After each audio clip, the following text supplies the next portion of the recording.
Sheba India Telugu YouTube ఛానల్‌కి మీ అందరికీ స్వాగతం. మన ఫోన్ కాంటాక్ట్స్‌లో వందల మంది పేర్లు ఉంటాయి. అలాగే సోషల్ మీడియాలో వేల మంది ఫాలోవర్స్ ఉంటారు. మన చుట్టుపక్కల ఎవరో ఒకరు తప్పకుండా ఉంటారు. కానీ మన మనసుకి ఏదైనా బాధ కలిగినప్పుడు, లేదా గుండె బరువైనప్పుడు ఎవరితోనూ షేర్ చేసుకోకుండా ఒంటరిగా ఉండడమే అసలైన ఒంటరితనం. ఒకవేళ మీరు కూడా ఇప్పుడు అలా ఒంటరిగా కూర్చొని ఏం చేయాలో దిక్కు తోచక ఫోన్ స్క్రోల్ చేస్తూ కూర్చున్నట్లయితే ఈ యొక్క ప్రోగ్రాం మీకోసమే. ఈరోజు మీ ఒంటరితనంలో మీకు తోడుగా మీకు కొన్ని సలహాలు అందిస్తూ ఈరోజు మనతో పాటు రెవరెండ్ ప్రేమ్ కుమార్ గారు ఉంటున్నారు. ఆయన లైఫ్ కమ్యూనిటీ ఫెలోషిప్ సంఘాన్ని నడిపిస్తూ పబ్లిక్ స్పీకర్‌గా అలాగే ఒక ట్రైనర్‌గా ఆయన పరిచర్యలో ముందుకు వెళ్తూ ఉన్నారు. ప్రేమ్ కుమార్ గారు, మీకు ఈ యొక్క ప్రోగ్రామ్‌కి స్వాగతమండి. థ్యాంక్ యూ అండి. Thank you very much for the opportunity. చాలా మంచి కార్యక్రమంలోనికి నన్ను ఆహ్వానించినందుకు మీకు వందనాలు. మంచి అంశాన్ని కూడా మీరు తీసుకొని వస్తున్నారు. ఆహ్, రానున్న కొద్ది నిమిషాల్లో ఈ విషయాలు మనం చర్చిద్దాం. ఈ రోజుల్లో చాలా మంది ఒంటరిగా ఉండాలని భావిస్తున్నారు. అలాగే ఆశిస్తున్నారు కూడా. ప్రతి ఒక్కరి ఇంట్లో ఒక్కో దగ్గర ఒక ఫోన్ ఉంటుంది. ఎవరికి వాళ్ళు దూరంగా ఉంటూ వాళ్ళ యొక్క బంధాన్ని దూరం చేసుకుంటున్నారు. ఈ యొక్క ఈ యొక్క గ్యాప్‌ని అలాగే అంటే ఈ యొక్క బంధాల్ని ఎలా దూరంగా ఉండకుండా మన ఇంట్లో ఉండే వాళ్ళ దగ్గర అనుబంధాన్ని పెంచుకోవాలంటే ఎలాంటి కమ్యూనికేషన్ మనం చేయాలి? మీరు చెప్పినట్టుగా ఈ రోజుల్లో డిజిటల్ వరల్డ్ మనది. ఈ డిజిటల్ వరల్డ్‌లో వాస్తవానికి కమ్యూనికేషన్ అనేది చాలా ఎక్కువగా జరుపుకోవడానికి మనకి మాధ్యమాలు చాలా ఉన్నాయి. ఒకప్పుడు కమ్యూనికేషన్ అంటే దూరంగా ఉన్న వాళ్ళతో కమ్యూనికేషన్ చేయాలంటే చాలా కష్టంగా ఉండేది. దగ్గర ఉన్న వాళ్ళతో చేయటం కూడా ఒక విధంగా కమ్యూనికేషన్ అనేది పెద్దవాళ్ళతో పిల్లలు మాట్లాడటానికైనా చాలా కొంచెం భయం వంటి పరిస్థితులు ఉంటూ ఉండేవి. ఇప్పుడు ఓపెన్‌నెస్ కూడా పెరిగింది. కమ్యూనికేషన్ మాధ్యమాలు గూడా వచ్చినాయి. కానీ వాస్తవానికి రియల్ కమ్యూనికేషన్ అనేది జరగటం చాలా తక్కువైపోతా ఉంది. ఎస్పెషల్లీ ఈ డిజిటల్ వరల్డ్‌లో ఒక స్టడీ తేల్చి చెప్పిందేంటంటే దాదాపుగా యావరేజ్‌గా పెద్దోళ్ళు గాని, చిన్నవాళ్ళు గాని 6, 7 గంటలు ఫోన్‌తో సోషల్ మీడియాలో గడుపుతున్నారన్న ఆహ్, విషయాలు గూడా వెల్లడవుతున్నట్లుగా మనం చూస్తా ఉన్నాం. కాకపోతే ఫ్యామిలీలో గాని, ఆహ్, కమ్యూనిటీస్‌లో గాని ఈ కమ్యూనికేషన్ అనేది చాలా డ్రాస్టిక్‌గా డ్రాప్ అయిపోయింది. Proper communication. అవసరాన్ని బట్టి ఏదో మాట్లాడుకోవటమే గాని, నిజంగా ఒకరి హృదయాన్ని మరొకరితో పంచుకోవటం అనేది ఈ రోజుల్లో చాలా ఆహ్, కష్టమైపోతా ఉంది. దీన్ని సైకాలజీలో ఎమోషనల్ డిస్‌ప్లేస్‌మెంట్ అంటా ఉంటారు. అంటే మనం ఒకరితో ఒక వ్యక్తి ఇంకొక వ్యక్తితో సరైనటువంటి సంబంధం కలిగి డిస్కస్ చేయడం కంటే, దానికి బదులుగా వేరే వాటిని ఆశ్రయించటం. ఆ ఎమోషనల్‌గా డిస్‌ప్లేస్ అయి ఉండడం అనే విషయాన్ని చెప్తూ ఉంటారు. కాబట్టి అటువంటి పరిస్థితులు. సో, ఈ యొక్క డిజిటల్ వరల్డ్‌లో కమ్యూనికేషన్ అనేది చాలా ఒక విధంగా చెప్పాలంటే మాధ్యమాలు ఉన్నప్పటికీ ఆ ఓపెన్‌నెస్ అనేది మాత్రం చాలా తక్కువగా ఉంటుందండి. అవును. అంటే ఇప్పుడున్నటువంటి మనము జనరేషన్‌లో చూసుకున్నట్లయితే, ఇంట్లో వాళ్ళతో ఉంటాము. కానీ ఎవరి ఫోన్ వాళ్ళకుంటుంది. అలాగే హ్మ్. మన తల్లిదండ్రులతో షేర్ చేసుకోవాల్సినవి కూడా చాట్‌జీపీటీ, ఏఐ లాంటి వాటితో షేర్ చేసుకుంటూ, ఇలా ఒకరి నుండి ఒకరికి బాండింగ్ అనేది తగ్గిపోతూ ఉంది. దీని గురించి మీ అభిప్రాయం ఏంటి?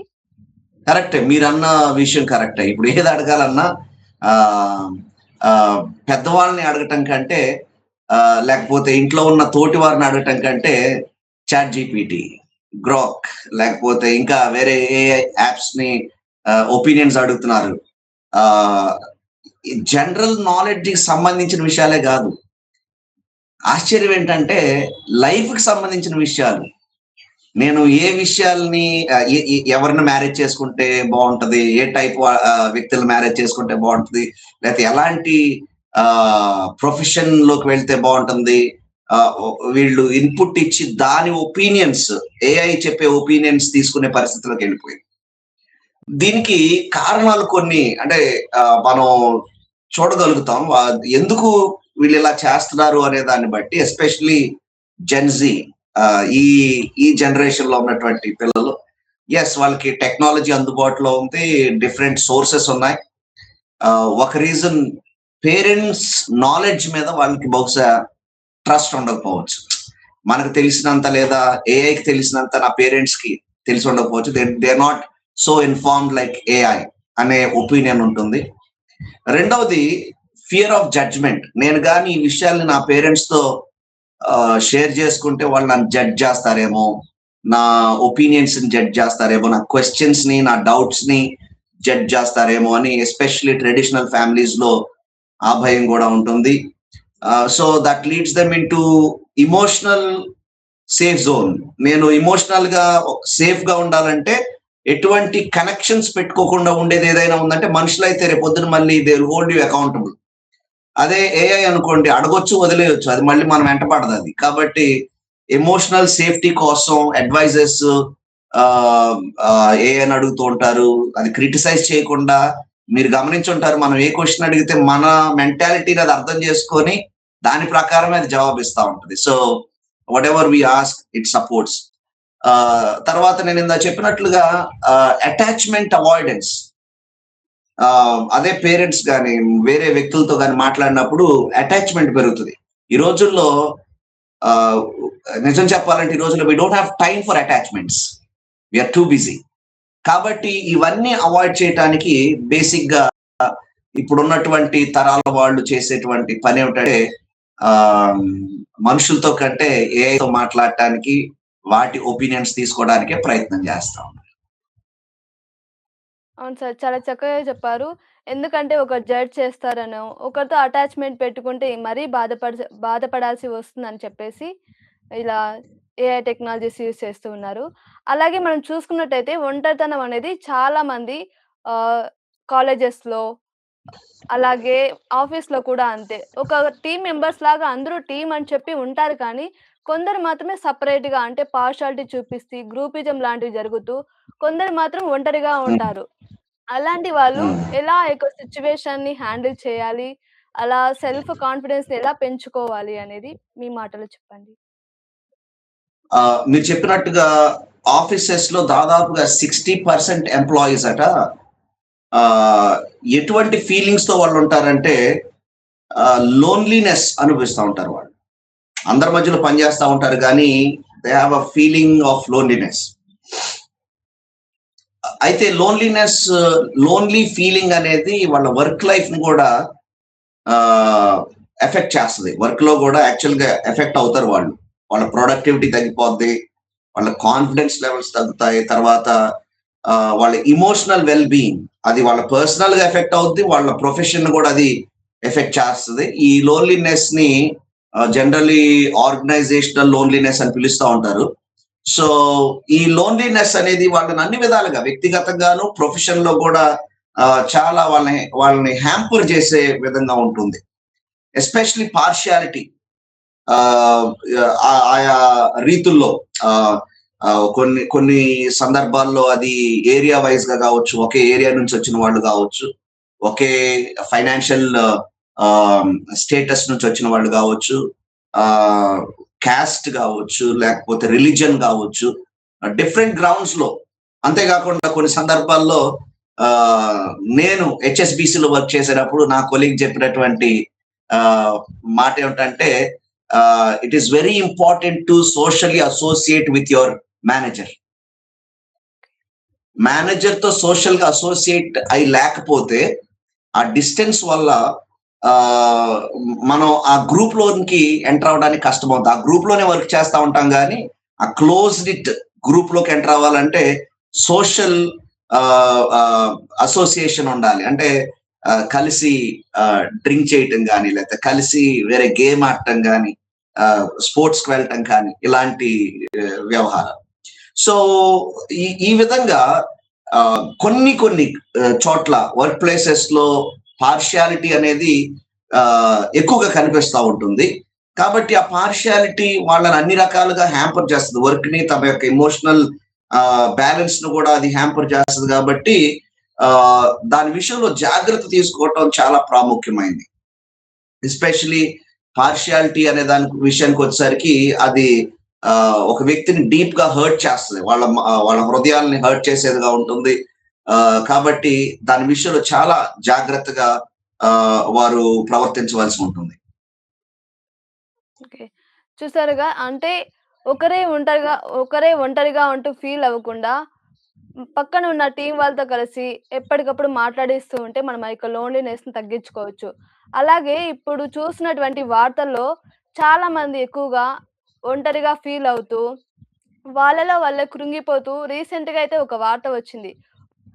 ఒంటరిగా ఉంటూ తనకు ఏం చేయాలో దిక్కు తోచక పెళ్లి కాలేదని చెప్పేసి తను ప్రాణం తీసుకుంది. ఇలాంటి ఒంటరిగా ఉన్నప్పుడు మనకు తెలీదు. ఒక తప్పుడు నిర్ణయాన్ని మనం తీసుకుంటూ ఉంటాము. ఇలాంటి వాటిని ఎలా ఓవర్‌కమ్ చేయాలి? పెళ్లి కాలేదని ఆత్మహత్య చేసుకోవడం, పెళ్లి కాలేదని నిరాశలోనికి వెళ్ళిపోవడం, ఇది చాలా విచారకరమైనటువంటి సంగతి. చాలా పెయిన్‌ఫుల్ ఇది. ఆహ్, చాలా పెద్ద పెద్ద సమస్యలు జీవితంలో ఉంటాయి. కానీ అంటే పెళ్లి కాకపోవటం అనేది పెద్ద సమస్య కాదని కాదు. ఎందుకంటే మనం జీవిస్తున్న సొసైటీలో నీకు పెళ్లెప్పుడవుతది? నీకు పెళ్లెప్పుడవుతది?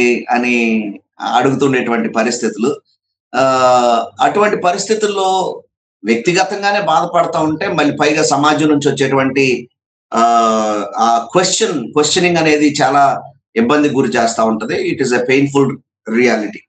అయితే అది ఇంకా లోన్లీనెస్ లోనికి అంటే కొంతమంది ఈ ప్రశ్నలను ఎదుర్కోవడం వాళ్ళకి ఇష్టం లేక ఇంకా ఒంటరిగా ఇప్పుడు ఒక ఫ్యామిలీ పార్టీ జరుగుతున్నా, లేకపోతే ఒక వెడ్డింగ్ అవుతున్నా, లేతే ఒక ఆఫీస్‌లో ఒక కార్యక్రమం జరుగుతున్నా గానీ, పబ్లిక్ లోనికి వెళ్ళడానికి ఇష్టపడకుండా ఆ పరిస్థితిలోనికి ఆ క్వెషన్స్ పెళ్లవ్వట్లేదనో, లేతే వేరే వేరే కారణాల చేత గాని లోన్లీనెస్ లోనికి తమను తాము పుష్ చేసుకుంటా ఉంటారు. చాలా సార్లు తమను తాము ఒక బరువుగా భావిస్తారు ఫ్యామిలీకి. ఎస్పెషల్లీ వెడ్డింగ్ విషయంలోకొచ్చేసరికి ఇంకా నా కుటుంబానికి నేను బరువుగా ఉన్నాను. Especially women. ఆహ్, దీన్ని సైకాలజీలో కాగ్నిటివ్ డిస్టార్షన్ అంటారు. అంటే సరైన ఆలోచన చేయలేక ఐయామ్ ఎ బర్డెన్ అనేటువంటి ఆలోచన. చివరికి అది కాటాస్ట్రాఫిక్ థింకింగ్ లో తీసుకెళ్తది. అంటే ఇంకా చాలా ప్రమాదకరమైన ఆలోచన విధానంలోనికి. ఇది ఎప్పటికీ మారదు.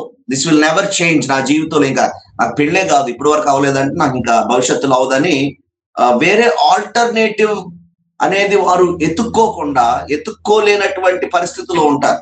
3 విషయాలు నేను జ్ఞాపకం చేస్తున్నాను. వాళ్ళ మెంటల్ కండిషన్ గురించి. Cognitive distortion, catastrophic thinking. మూడోది టనల్ విజన్. అంటే ఒక టనల్‌లో ఉండి చూసినప్పుడు ఒకటే కనబడుతది మనకి. అలాగా వాళ్ళు ఇంకింతే. This is my life. ఇంక నా జీవితంలో ఏది మారదు అనేటువంటి పరిస్థితుల్లో ఉంటారు కాబట్టి సెల్ఫ్ వర్త్ విషయంలోకొచ్చేసరికి ఐయామ్ వర్త్‌లెస్. నాకు విలువ లేదు అనే ఆలోచన.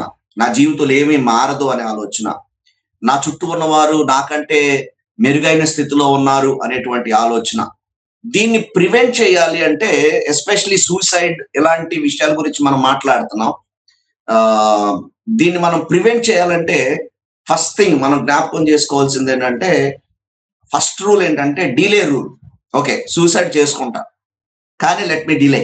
ఇప్పుడు కాదు అని కూడా ఒక విధంగా చేసుకోవాలనుకున్న వాళ్ళు డిలే రూల్.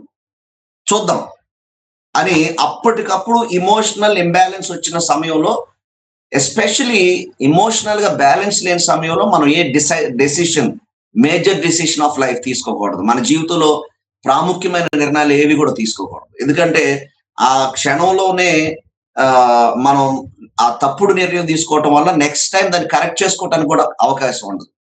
కాబట్టి never make major life decisions during emotional overload. మీరు ఎమోషనల్ గా ఓవర్‌లోడ్ అయినప్పుడు ఎవరో ఏదో ఒక మాట అన్నారు, బాగా ఓవర్‌లోడ్ అయిపోయాం, మనం వెళ్ళిపోయి అర్జెంట్‌గా ఏదో చేసేద్దాం అనకుండా, okay let me think about it అని పోస్ట్‌పోన్ చేయటం, డిలే అనేది చాలా ఇంపార్టెంట్.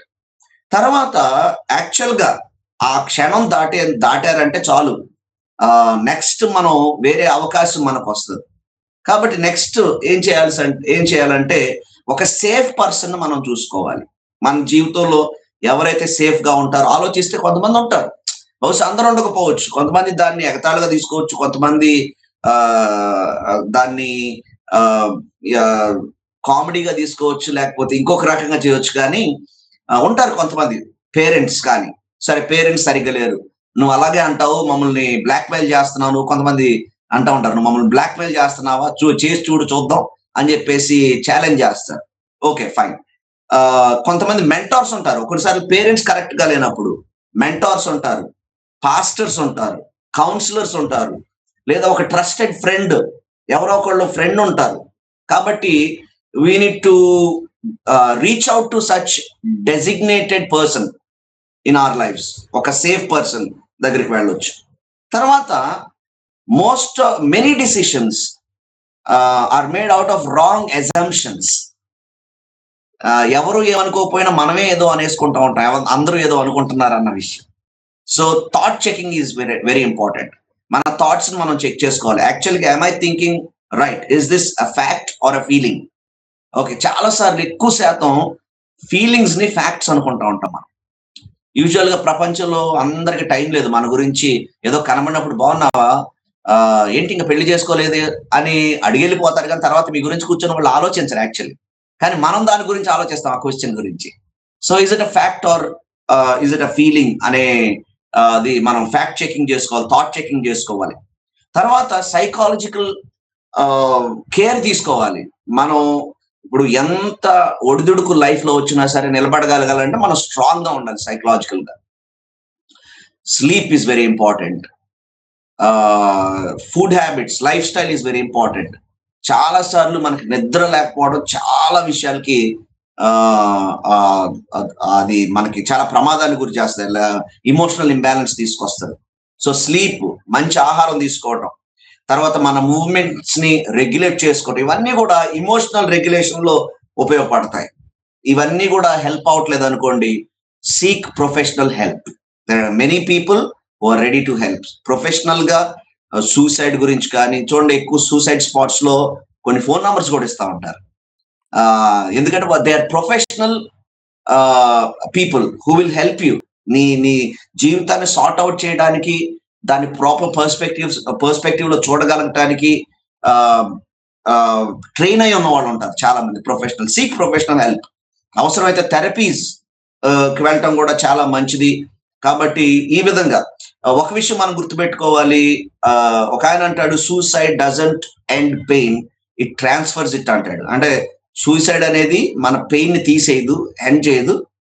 నువ్వు నీ జీవితంలో దాన్ని ఒకళ్ళు కట్ ఆఫ్ చేయడానికి ప్రయత్నం చేస్తావు కానీ దాన్ని ఇంకొకరికి ట్రాన్స్ఫర్ అవుతుంది. ఇప్పుడు పిల్లలు చనిపోతే పేరెంట్స్ బాధపడతారు, పేరెంట్స్ చనిపోతే పిల్లలు బాధపడతారు.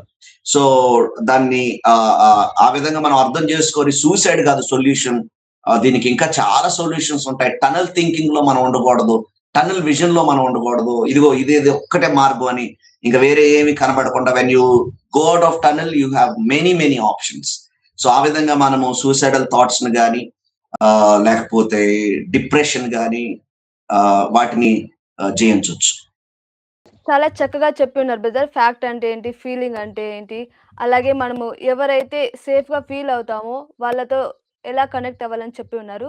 అలాగే మనం ఒంటరితనంగా ఉండకోకుండా మన చుట్టుపక్కల ఉన్న వాళ్ళతో ఎలా కమ్యూనికేట్ అవ్వాలి? ఓకే. మనం మనం ఆలోచిస్తున్న విషయం ఇప్పుడు ప్రస్తుతానికి యవనస్తులు గాని, పెద్దవారు గాని, ప్రాముఖ్యంగా యూత్ అందరిలోనే ఉంటారు గానీ ఒంటరిగా ఫీల్ అవుతా ఉంటారు. కొన్ని సందర్భాల్లో మనం వింటాం, అరే నిన్నే పార్టీలో లేతే పలానా ఫంక్షన్‌లో మాతో నవ్వుతూ మాట్లాడాడు, బాగానే ఉన్నాడు, లేతే బాగానే ఉంది. అదేంటి ఉదయానికల్లా ఇలా జరిగింది అనే విషయం చాలా సార్లు మనం వింటా ఉంటాం. రీసెంట్ న్యూస్‌లో వచ్చిన విషయాలు గూడా ఇప్పటి వరకు బానే ఉన్నారు, బాగానే నడుస్తా ఉన్నారు. ఇలాంటి ఆలోచన. అందరిలో ఉంటూ కూడా ఒంటరిగా ఫీల్ అవుతూ మాట్లాడుతూ కూడా సంభాషిస్తూ కూడా ఒంటరిగా ఫీల్ అవుతున్న పరిస్థితి చాలా భయంకరమైనది. అందరిలోనే ఉంటారు గానీ ఒంటరిగా ఉంటూ ఉంటారు. ఎందుకు అంటే చాలా సార్లు ఇది ఎందుకు జరుగుతుంది, వై డస్ దిస్ హ్యాపెన్ అనే ప్రశ్న మనం ఆలోచన చేస్తే చాలా సార్లు మన యొక్క కాన్వర్జేషన్స్, సంభాషణలు పైన జరుగుతూ ఉంటాయి. సూపర్ఫిషియల్ కాన్వర్జేషన్స్ అంటే అసలైనటువంటి సబ్జెక్ట్ మ్యాటర్ లోనికి మనం వెళ్ళం కానీ ఎవరితో కూడా ఆ విషయాలు పంచుకోము. పైన మాట్లాడుతూ ఉంటారు. బాగున్నారా అంటే బాగున్నాము, పైన ప్రొఫెషనల్ ఏదైతే సేఫ్ గా ఉంటాయో ఆ విషయాలు చర్చిస్తాం. డెఫినెట్లీ అందరితో మన ఇన్నర్ ఫీలింగ్స్ అన్ని షేర్ చేయాలని నా ఉద్దేశం కాదు, కానీ but we should have some one, at least one person in life, మన జీవితాల్లో కనీసం ఒక్కరైనా సరే మన యొక్క అంతరంగం ఏంటో తెలిసిన వాళ్ళు ఉండాలి.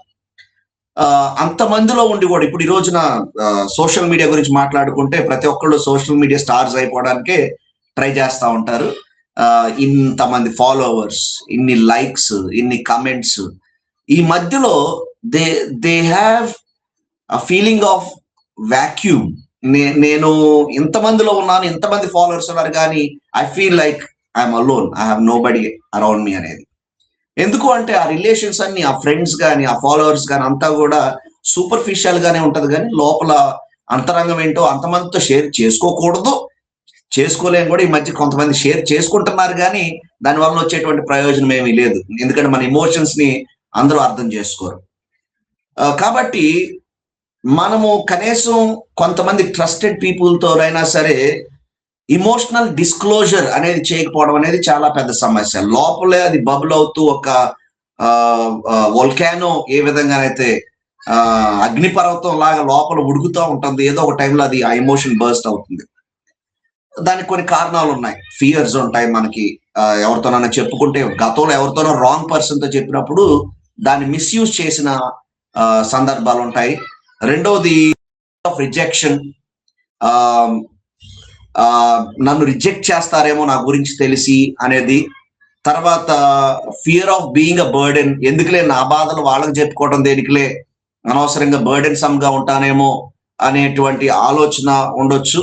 నేను ఇందాక చెప్పినట్లుగా పాస్ట్ ఇమోషనల్ వూండ్స్, మనం ఏదో షేర్ చేసుకున్నాం ఎవరితోనో, దాన్ని ప్రపంచం అంతా వాళ్ళు చాటి చెప్పేసి ఉండొచ్చు, లేకపోతే మనల్ని నెగిటివ్ గా వాళ్ళు చూసి ఉండొచ్చు. కాబట్టి ఇలాంటి వాటి వలన అందరిలో ఉండి కూడా లోన్లీగా ఫీల్ అవుతూ ఉంటారు. ఎందుకంటే 100 మంది చుట్టూ ఉండటం కాదు, ఎందుకంటే we cannot connect to 100 people around.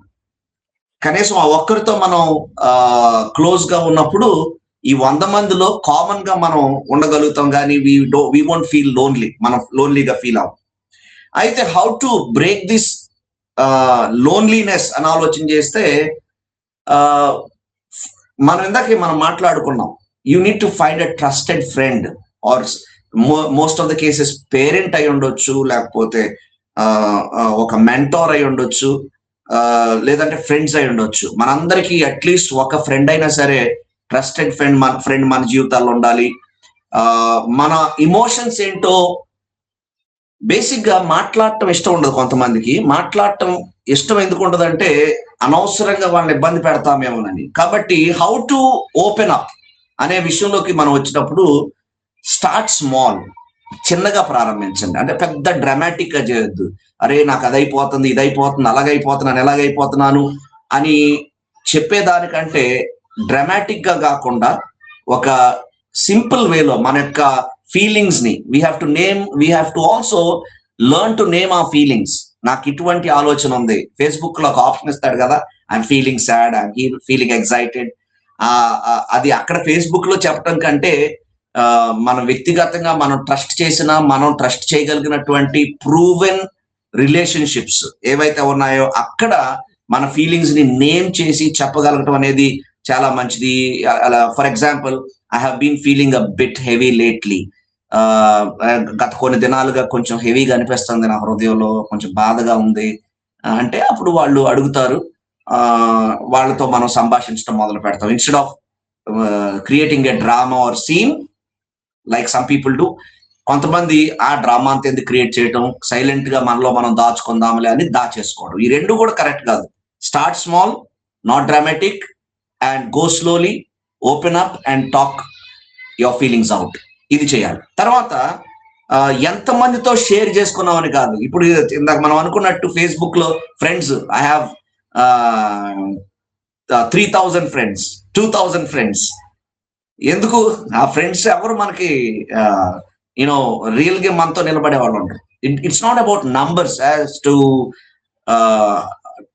How many people we have shared ఆ ఫీలింగ్స్ విత్. మనం ఎంత మందితో మనం ఫీలింగ్స్ షేర్ చేసుకున్నాం అనేది కాదు, కానీ మనం ఒకరితోనైనా ఇద్దరితోనైనా ప్రాపర్ గా కనెక్ట్ అయ్యండి ఒక స్మాల్ నిట్ గ్రూప్ వాళ్ళే మనం ఉన్నప్పుడు షాలో రిలేషన్షిప్స్ కాకుండా డీప్ రిలేషన్షిప్స్ లో మనం ఉన్నప్పుడు మన ఫీలింగ్స్ ని ఓపెన్ అయి షేర్ చేసుకోవడం అవుతుంది. పబ్లిక్ లో లోన్లీనెస్ ఫీల్ అవుతున్నాం కాబట్టి పబ్లిక్ లో ఓపెన్ అవ్వాలనేది కదా నా యొక్క ఉద్దేశం. We should have our trusted friends and family members. తర్వాత చాలా మందికి ఫ్రెండ్స్ ఉండరు. ఎస్పెషలీ ఈ డిసప్పాయింట్మెంట్ డిప్రెషన్ లో ఉండే వాళ్ళకి ఫ్రెండ్స్ ఉండరు, రియల్ ఫ్రెండ్స్ ఉండరు. ఎందుకు ఉండరు అంటే కొన్ని సందర్భాలు ఎలా ఉంటుందంటే కొంతమందికి ఇది క్రానిక్ గా అలవాటు అనమాట. వాళ్ళ ప్రాబ్లమ్స్ చెప్పి చెప్పి చెప్పి చెప్పి ఎదుటి వాళ్ళని బర్డెన్ చేస్తారు. నిజమే, అది కూడా కొన్ని సందర్భాలు ఉంటది. ఎదుటి వాళ్ళు వీడు వస్తున్నాడు రా బాబు, లేకపోతే ఈ వస్తుంది రా బాబు, నన్ను చంపేస్తుంది, ఇప్పుడు వదిలిపెట్టదు ప్రస్తుతానికి. కొంతమంది ఫోన్ చేస్తున్నారంటే భయం వేస్తుంది మనకి, ఎందుకంటే ఇంకెప్పుడే వదిలిపెట్టరని చెప్పేసి భయం ఉంటది అనమాట. So how to make friends, real friends అంటే you be a good friend. మనకు సమస్యలు ఉండొచ్చు, మనం కూడా we should learn to listen to others problems. ఎప్పుడు వన్ వే ట్రాఫిక్ లాగా ఉంటే you will never be able to make proper friends. నీవు కూడా వాళ్ళకి it is a give and take. Relationship is a give and take. ఎందుకంటే వాళ్ళు సమస్యలో ఉన్నప్పుడు వినగలిగిన వాళ్ళంగా మనం ఉంటే మన సమస్యను వాళ్ళు వినగలిగిన వాళ్ళుగా ఉంటారు. కాబట్టి మనం ప్రాక్టీస్ మీనింగ్ఫుల్ లిస్నింగ్. మనం కూడా వినడం నేర్చుకుంటే మనది కూడా వినేటువంటి ఫ్రెండ్స్ ఉంటారు. కాబట్టి మనము వినేవాళ్ళంగా కూడా ఉండాలి.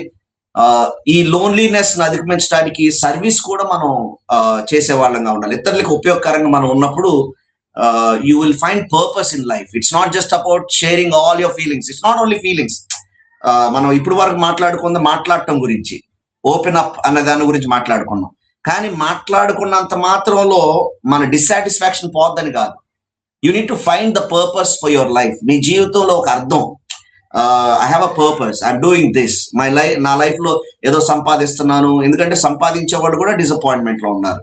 అరే బాగా సంపాదిస్తున్నారే, ఫైనాన్షియల్ ప్రాబ్లమ్స్ లేవు, ఫ్యామిలీ ప్రాబ్లమ్స్ లేవు, ఎందుకు సూసైడ్ చేసుకున్నారు, ఎందుకు లోన్లీగా ఫీల్ అవుతున్నారు అని ఆశ్చర్యపోతారు. ఎందుకంటే పర్పస్ అనేది ఉండాలి లైఫ్ లో ప్రతి ఒక్కరికి. కాబట్టి సర్వ్ అదర్స్. పర్పస్ అనేది లోన్లీనెస్ రెడ్యూస్ చేస్తుందని అనే స్టడీస్ కూడా ఉన్నాయి. లైఫ్ లో పర్పస్ అనేది చాలా ఇంపార్టెంట్.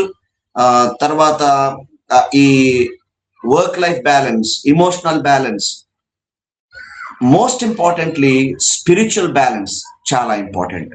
ప్రతి ఒక్కరు కూడా స్పిరిచువల్ బ్యాలెన్స్ ఉండాలి. ఎందుకంటే it is ultimately God who can give us strength, the inner strength.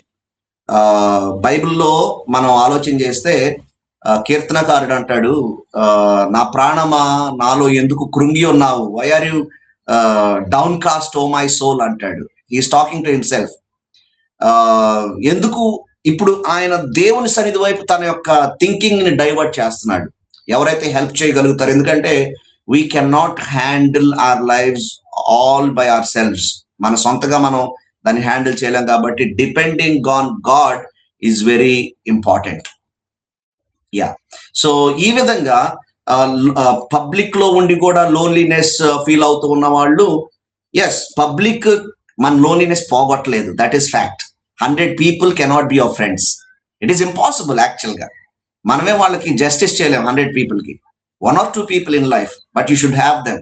You should be a blessing to them also. వాళ్ళకి మీరు కూడా ఆశీర్వాదకరంగా ఉండాలి. వాళ్ళు బాధలు కూడా మనం వినేలాగా ఇలా గివ్ అండ్ టేక్ లో ఉన్న ఆ రిలేషన్షిప్స్ లో ఉన్నప్పుడు, జెన్యుయిన్ రిలేషన్షిప్ డెవలప్ అయినప్పుడు మన ఫీలింగ్స్ మనం వాళ్ళకి చెప్పుకోగలుగుతాం. రెండోది, మన జీవితంలో ఒక పర్పస్ అనేది ఉంటే ఇతరులకు సర్వ్ చేయగలిగిన స్థితిలో కూడా ఉంటే డెఫినెట్లీ ఆ లోన్లీనెస్ పోగొట్టుకోవడానికి అది ఉపయోగపడుతుందని కూడా సైకాలజిస్ట్ చెప్తా ఉంటారు.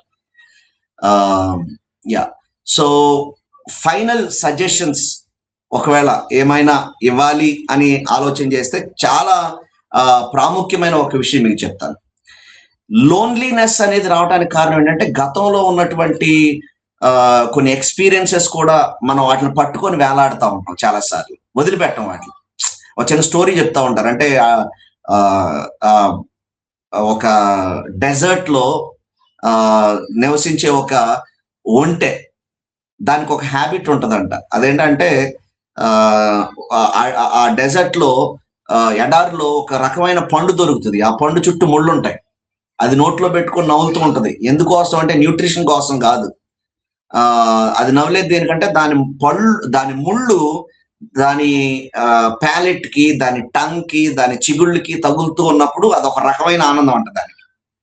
అలాగా చాలా మంది ఏం చేస్తారంటే ఎప్పుడో 1 ఇయర్ బ్యాక్, 2 ఇయర్స్ బ్యాక్ ఎవరో ఏదో అన్నారని దాన్ని నవ్వులుతూ ఉంటూ అదొక రకమైన నెగటివ్ సంతృప్తి అది.